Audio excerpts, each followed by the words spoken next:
ကျွန်တော်ကို request လုပ်ထားတယ်ကိုတာတီလူရဲ့ပြည်တစားပေါ့နော်အဲ့တချင်းတဲကacoustic bridge လေးပေါ့ finger picking လေးနဲ့တီးထားတာလေးလေအဲ့ဒါလေးကိုပြန်ပြီးတော့ညှောက်ပေးခြင်းနဲ့acoustic bridge ဆိုတဲ့သဘောကသူက acoustic လေးနဲ့သူကတရားခင်းပေးလိုက်တဲ့သဘောပေါ့ပြောရင်ကျွန်တော်တို့ဗျာပထမတီးလာအေးအေးလေးတီးလာတယ်အဲ့ဒါတီးလာပြီးတော့မှနည်းနည်းကြွရွာခြင်းနဲ့ကဘာကြီးလဲလူရသားမောင်များစွာနဲ့အဲ့ဒါလေးကိုမလာခင်ပေါ့အားလုံးခဏတာရီပဲလေဆိုပြီးတော့ finger picking လေးကိုတီးလိုက်တယ်နော်အဲ့တော့အဲ့သဘောပြောတာအဲ့တော့အဲ့ဒါကိုတီးနိုင်ဖို့က speed နည်းနည်းရထားမယ်လက်ကနည်းနည်းမြန်ထားမှာပေါ့ပြောရရင်လက်ကားလို technique လေးရထားမှာလက်ကားလိုလေးပြောဒီဘက်တစ်ချက်တည်းတီးတာဒါအဲ့လိုအပေါ်ကနေအောက်ဆင်းသွားအစမ်းနေပေါ့ဒီဇိုင်းလေးပြန်တက်မယ်တောင်းမြန်ပေါ့တောင်းမြန်ပြန်တီးရအဲ့ဒါလေးလည်းရထားမယ်ပြီးရင်သူ့ရဲ့အစိပ်ပိုင်းဖြစ်တဲ့ hammer on တို့ pull off တို့ hammer on ဆိုတာ hammer on ပြောနေတာပါအဲ့ဒါလေး hammer on နော်ပြီးရင် pull off သူက hammer on ဆိုတော့ဒီတစ်ချက်ပဲဒီဘက်ကတစ်ချက်ပဲပြီးရင်လက်ကဒီလိုနှိပ်ချလိုက်ပါဖိချလိုက်တော့ပေါက်လိုက်တော့ပေါ့ pull off ဆိုတော့သူကဒီနှစ်တန်ဆိုပါလို့အဲ့နှစ်တန်ကိုသူကဒီဘက်တစ်ချက်ပဲတီးလိုက်တာတစ်ချက်ပဲတီးပြီးတော့ဆွဲချလိုက်တာနော်အဲ့ pull off မှာကျတော့ဘာရှိလဲဆိုတော့ဒီ pull off နှစ်တန်နဲ့သုံးတန်ကနေစပြီးတော့သုံးတန်အထက်ဆိုရင်ကျတော့ multiple pull off လို့ခေါ်တယ်အဲ့ multiple pull off ကျတော့တစ်ချက်ပဲဟုတ်လားအဲ့သုံးတန်ကိုတစ်ချက်ပဲတီးတယ်ဆွဲချသွားတာနော်လက်ကပြီးွားရင်pull off ကနေပြီးတော့ open string ကိုသွားရရှိတယ်အဲ့လိုရှိတယ်ပြီးွားရင်သူက double stop လေးနဲ့တွဲတီးတာပေါ့ double stop ဆိုတော့ harmony ပေါ့အတန်နှစ်တန်တွဲတီးတဲ့ဟာမျိုးလေးနော်ဟာမျိုးလေးတွဲတီးတဲ့ဟာလေးရှိတယ်ပြီးွားခြင်းဘာရှိအောင်လဲဆိုတော့ slide လေးပါမယ်ဒါလေးပါမယ်ပြီးရင် natural harmonic လေးပါမယ်အဲ့မျိုးလေးတီးတတ်တာမှာနော်အဲ့ဒါလေးရထားတယ်ဆိုမှဒီသချင်းကိုတီးပါမဟုတ်ရင်တော့ခတ်ပါလိမ့်မယ်နော်အဲ့တော့ကျွန်တော်အစအနေပြမယ်ဆိုရင်အရင်ဆုံးက6ကျိုးကျွန်တော်တို့ဒီမှာကဖို့1 fret 2 fret မှာကောက်ထားတယ်2ကွက်မှာပေါ့ဒါပေမဲ့ကျွန်တော်တို့က1 2 3ဒါဆို3ကွက်ဖြစ်ရမှာပေါ့ဒါပေမဲ့3ကွက်လို့မပြောဘဲကျွန်တော်1ကွက်လို့ပဲပြောလိုက်တော့မယ်နော်ဒီကနေစပြီးတစ်လို့ကြည့်လိုက်မယ်1 2 3 4အတိုင်းသွားလိုက်မယ်နော်အဲ့တော့ဟုတ်ပြီစမယ်ဆိုရင်6 2 1နှစ်ကျိုးတွေကျွဲ open string နေ6နှစ်1ပြီးသွားရင်တစ်ကျိုးကိုဒီနှစ်ကွက်မှာတစ်ချက်တီးလိုက်မယ်ပြီးသွားရင်ခုန multiple pull off လို့ပြောတဲ့ဟာလေးနော်အားလေးတစ်ချက်တီးလိုက်ဒီမှာတစ်ချက်တီးလိုက်တယ်6နှစ်3 6နှစ်1ဒီထိရပြီဆိုရင်၄ချက်ပြီးရင်ဒါပြီးသွားရင်ဒီမှာဆုံးမယ်ဘာလို့ဒီမှာဒီဟာကိုလက်တရနဲ့တီးလို့ဆိုပြင်ဒီကန်မှာမလို့တခါလက်တရနဲ့ယူလိုက်တာနော်ပြီးသွားရင်ဒီ4 2 3အမှ1အဲ့1ကိုကျတော့သူက hammer နဲ့ pull off နဲ့တွဲပြီးတယ်ဟမ် sorry အဲ့ထဲမှာ4 3 2လို့ပြောမှာ4 2 3လို့မှားပြောထားလို့ပါ4 2 3 1 2 3ရမယ်နော်အဲ့တော့ပြန်တီးရမယ်ဆိုရင်ပြီးရင် C နော် C2 ပေါ့ C2 ဆိုတာသူကဒီမှာဖိထားတာနော်3 2ပြီးသွားရင်အမှသူက double stop လေးတီးတော့မယ် double stop ကကျတော့သူကအခုဒီမှာတီးထားတဲ့ဟာလေးကသူကအပေါ်ကျိုးနဲ့အောက်ကျိုးပေါ့နော်အပေါ်ကျိုးကကျတော့ဖာမီရေဒိုဒီတာအောက်ကကျတော့လာဆိုဖာမီရေဒိုအဲ့နှစ်ခုတွဲတီးမှာအဲ့တော့ဒီ၅ကျိုးနဲ့ပေါ့၅ကျိုးနဲ့ဒီမြင်ရတော့မသိ၅ကျိုးရဲ့ဒီတစ်ကျိုးလွတ်တန်ရဲ့တစ်ချက်တွဲတီးတယ်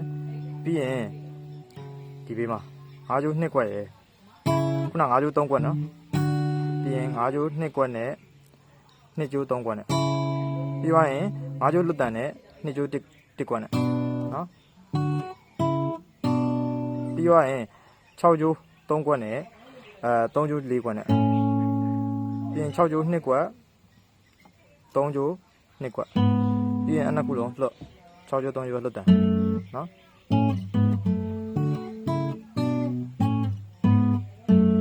ဒါပြီနော်အဲ့ဒါကြပြီးရင်ခုနကလက်ကားတို့ technique လေးပြန်လာမယ်အဲ့တော့အဲ့ဒါဘာလဲဆိုတော့အရင်ဆုံး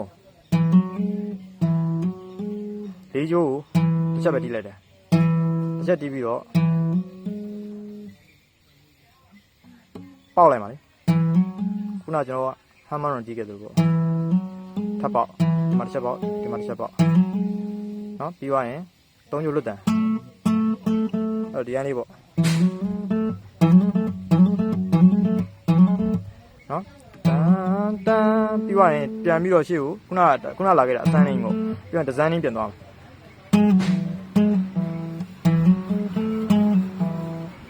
full off ဖြစ်သွားမှာပေါ့ဒီ၄ခွက်မြောက်ကနေ2ခွက်ကနေလွတ်နော်ဒါပြီနော်ပြီးသွားရင်5ကျိုး2ခွက်ကို full off ဆွဲလိုက်ပ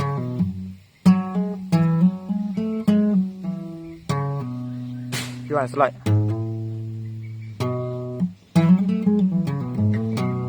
အဲ့ဒါတော့မှာ5ကျိုး full off တစ်ချက်တီးပြီးတော့လွတ်ပြီးသွားရင်6ကျိုး2ခွက်မှာဖိပြီးတော့ slide 3ခွက် slide ပြီးသွားရင်5ကျိုးလွတ်တန်း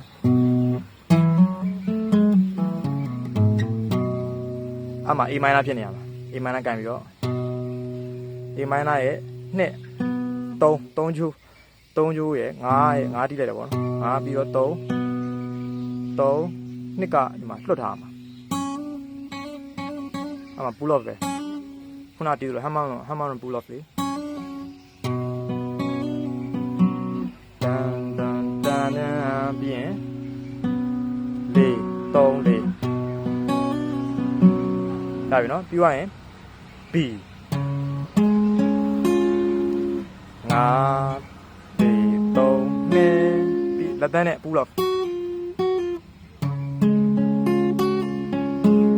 5 4 3 2 pull off 3 4 5 4 3 2 pull off 3 4ချက်တီးချလိုက်တယ်အဲ့လိုဆွဲသွားလိုက်တာသူကပြီးရင်ဒီရောက်သွားမယ်ဒီကကြတော့ဗာလဲဆိုတော့1 2 3 4 5 6 9ခွက်ပေါ့9ခွက်အဲ့နဲ့ဒီ6ကျိုးနဲ့လွတ်တန်နဲ့တွဲပြီးမယ်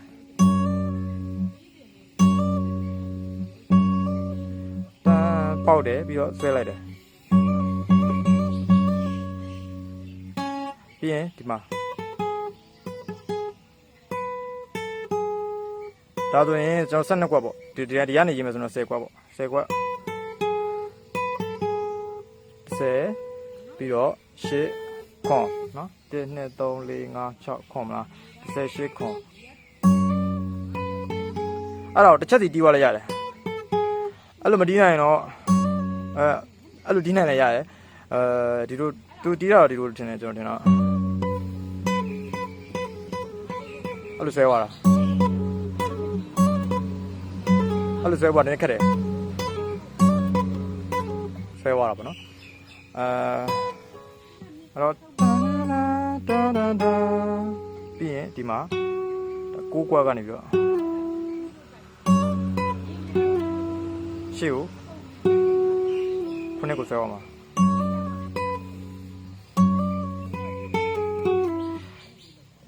မျိုးတီးလို့ရတယ်ဗျာအဆင်ပြေတယ်ပေါ့တန်းဒီကိုတစ်ချက်တီးတယ်ပြီးရင်ဒီနှစ်ခုကိုအဲ့ဒါကိုတစ်ချက်စီမတီးပဲနဲ့အဲ့လိုတီးလိုက်ရတယ်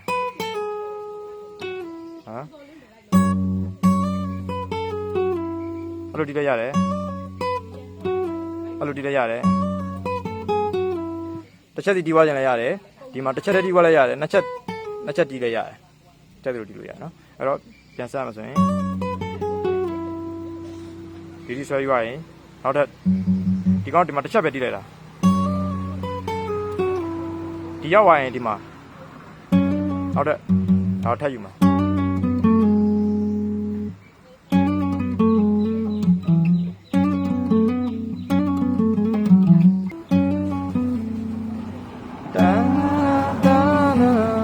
ကြတော့ဒီပဲဒီမှာဒီပုံစံနဲ့ပဲတက်တာဒီမှာလည်းလိုပဲနော်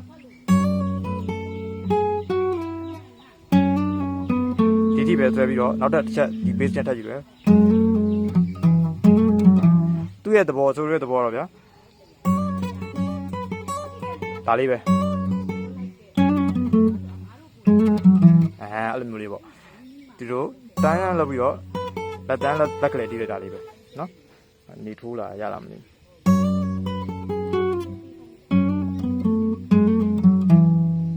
slide လိုက်တာပြီးသွားရင်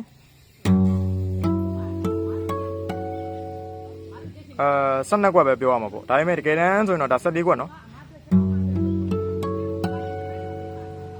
အမှ natural harmonic ကိုထည့်လိုက်တယ်6ပြီး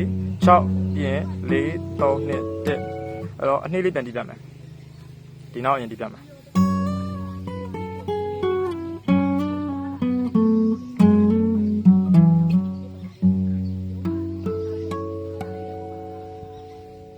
ဟာပဲ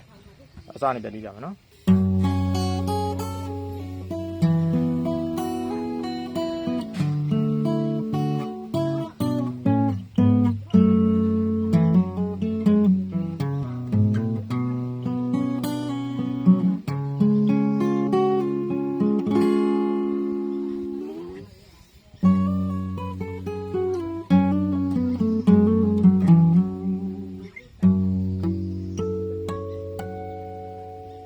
ဒါပဲအဲ့တော့ဒီနားလေးပါပဲတစ်ချက်နည်းနည်းရှုပ်ချင်ရှုပ်နိုင်ရနော်သူကပြောရရင်ဒီ6ကျိုးကို3ခါပဲယူသွားတာဒီမှာတစ်ခါယူတယ်အမှတစ်ဖြတ်ယူတယ်ဒီမှာနောက်တစ်ဖြတ်အဲ့ဒီပဲယူပြီးတော့တန်တန်တန်ဂျန်ဆွဲသွား